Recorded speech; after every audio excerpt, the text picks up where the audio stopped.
So I just picked up this new Garmin eTrex 22X to replace my 10-year-old eTrex 20. This thing has been everywhere with me. It's been a workhorse. It's gone on many hunting trips, camping trips, backcountry trips, gone geocaching, everything, but it's showing its age. The buttons wore off on the side. I had to put a piece of eraser in there with some electrical tape to hold it all together, and it's starting to fail over on this one too. So it's no longer waterproof. It's time to retire this one. So I'm gonna check out what the 22X is like.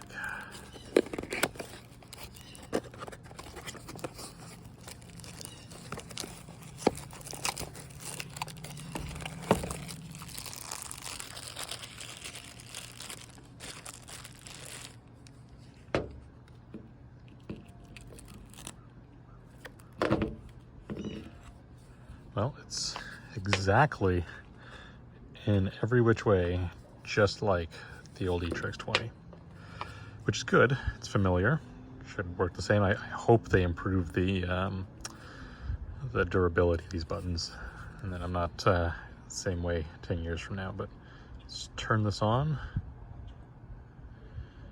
see what we think. This would always take forever with my old ones, so let's see if this is any faster.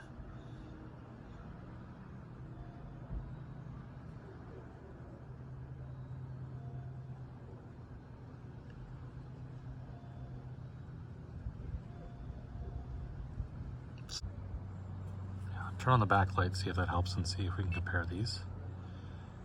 Oh, it's on, it's just not up all the way. Should help it show up in the video.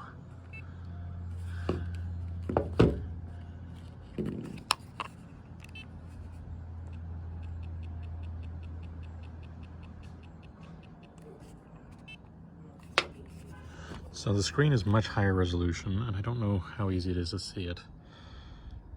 But you can see all of the pixel lines on the old one. And on the new one, it's much smoother. It's exactly the same OS and interface. Very little's changed in 10 years. But overall, I think this looks quite good. Shouldn't have any issues getting used to this since it's pretty much identical. And hopefully I get another 10 years out of this. Maybe I'll do another video and say, get some actual impressions in the field from this one. But that's it. That's my old eTrex 20, retired and replaced with the 22X. So I just looked in the box and realized they don't include a lanyard anymore. So that kind of sucks, but I'll just swap this over to here, and I think I'll be just fine and happy with that. This is still holding up fine after 10 years. All right, that's it, guys. Have a good one.